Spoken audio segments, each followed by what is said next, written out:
Brought to you by Vigor, co-powered by Sensodyne and Vimal. ಬಾಯಲ್ಲಿ ಹೇಳಿ ಕೇಸರಿ. ಇನ್ನೊಂದು ಕಡೆ ಜೆಡಿಎಸ್ನಿಂದ ಪ್ರಜ್ವಲ್ ರೇವಣ್ಣ ಉಚ್ಚಾಟನೆ ವಿಚಾರಕ್ಕೆ ಸಂಬಂಧಪಟ್ಟಂತೆ ಉಚ್ಚಾಟನೆ ಅವರ ಪಕ್ಷ ಕುಟುಂಬದ ಆಂತರಿಕ ವಿಚಾರ ಅಂತ ವಿಜಯನಗರದ ಕೂಡ್ಲಿಗಿಯಲ್ಲಿ ಡಿಸಿಎಂ ಡಿಕೆ ಹೇಳಿಕೆಯನ್ನ ಕೊಟ್ಟಿದ್ದಾರೆ. ಉಚ್ಚಾಟನೆಯ ವಿಚಾರದವರ ಪಕ್ಷ ಕುಟುಂಬದ ಆಂತರಿಕ ವಿಚಾರ ಅಂತ ಹೇಳಿ ವಿಜಯನಗರದ ಕೂಡ್ಲಿಗಿಯಲ್ಲಿ ಡಿಸಿಎಂ ಡಿಕೆ ಹೇಳಿಕೆಯನ್ನ ಕೊಟ್ಟಿರೋದು. ಈ ವಿಚಾರದಲ್ಲಿ ಬಿಜೆಪಿ ತನ್ನ ನಿಲುವನ್ನ ಸ್ಪಷ್ಟಪಡಿಸಬೇಕು, ಎನ್ಡಿಎ ನಿಲುವು ಏನು ಅನ್ನೋದು ಬೇಕು ಅಂತ ಡಿಸಿಎಂ ಡಿಕೆ ಶಿವಕುಮಾರ್ ಆಗ್ರಹಿಸಿದ್ದಾರೆ. ಪ್ರಜ್ವಲ್ ರೇವಣ್ಣ ವಿಚಾರದಲ್ಲಿ ಕೇಳಿಬಂದಿರುವಂತಹ ಆರೋಪ ಅಪವಾದ ಎಲ್ಲದಕ್ಕೂ ಎನ್ಡಿಎ ನಿಲುವು ಏನು ಅಂತ ಸ್ಪಷ್ಟಪಡಿಸಬೇಕಾಗಿದೆ. ಯಾಕಂದ್ರೆ ಇಲ್ಲಿ ಪ್ರಜ್ವಲ್ ರೇವಣ್ಣ ಎನ್ಡಿಎ ಅಭ್ಯರ್ಥಿಯಾಗಿ ಕಣಕ್ಕಿಳಿದಿರೋದು ಹಾಸನದಲ್ಲಿ.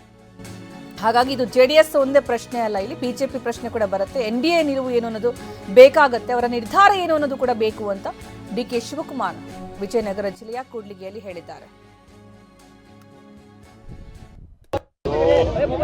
ಅವರು ಬಿಟ್ಟಂತ ವಿಚಾರ ಅದು ಅವರ ಫ್ಯಾಮಿಲಿ, ಅವ್ರ ಸ್ವಂತ ವಿಚಾರ. ಬಿಜೆಪಿಯವರು ಸ್ಟ್ಯಾಂಡ್ ಏನು ಅಂತ ಬಿಜೆಪಿ ಹೇಳಬೇಕೀಗ. ಬಿಜೆಪಿಯವರು ಉತ್ತರ ಕೊಡಬೇಕು. ಬಿಜೆಪಿ ಲೀಡ್ರು, ಎನ್ಡಿಎ ಲೀಡ್ರು ಉತ್ತರ ಹೇಳಬೇಕು. ಹೊರತು ನಮಗೆ ಜೆಡಿಎಸ್ಗೂ ಸಂಬಂಧ ಇಲ್ಲ. ಅವರ ಪಾರ್ಟ್ನರ್ ಏನು ಅಂತ ಫಸ್ಟ್ ಹೇಳಬೇಕು. ಅವರು ಬಿಟ್ಟಂತ ವಿಚಾರ ಅದು ಅವರ ಫ್ಯಾಮಿಲಿ, ಅವ್ರ ಸ್ವಂತ ವಿಚಾರ. ಬಿಜೆಪಿಯವರು ಸ್ಟ್ಯಾಂಡ್ ಏನು ಅಂತ ಬಿಜೆಪಿ ಹೇಳಬೇಕೀಗ. ಬಿಜೆಪಿಯವರು ಉತ್ತರ ಕೊಡಬೇಕು. ಬಿಜೆಪಿ ಲೀಡ್ರು, ಎನ್ಡಿಎ ಲೀಡ್ರು ಉತ್ತರ ಹೇಳಬೇಕು. ಹೊರತು ನಮಗೆ ಜೆಡಿಎಸ್ಗೂ ಸಂಬಂಧ ಇಲ್ಲ. ಅವರ ಪಾರ್ಟ್ನರ್ ಏನು ಅಂತ ಫಸ್ಟ್ ಹೇಳಬೇಕು. ಅವರು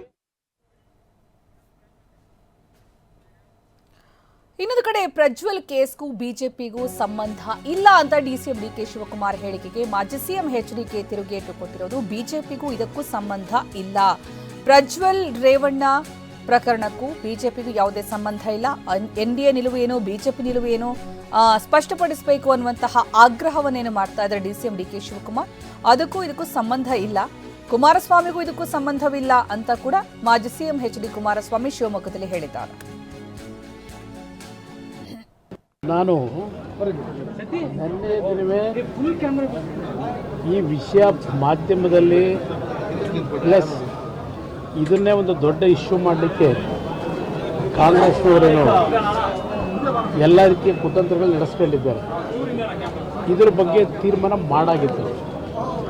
ನಾಳೆ ದಿನ ಹುಬ್ಬಳ್ಳಿಯಲ್ಲಿ ಕೋರ್ ಕಮಿಟಿ ಸಭೆಯಲ್ಲಿ ರೆಕಮೆಂಡ್ ಮಾಡಿ, ಏಕೆಂದರೆ ಸಂಸತ್ ಸದಸ್ಯರಿಂದ ಡೆಲ್ಲಿಯಿಂದ ಮಾಡಬೇಕು.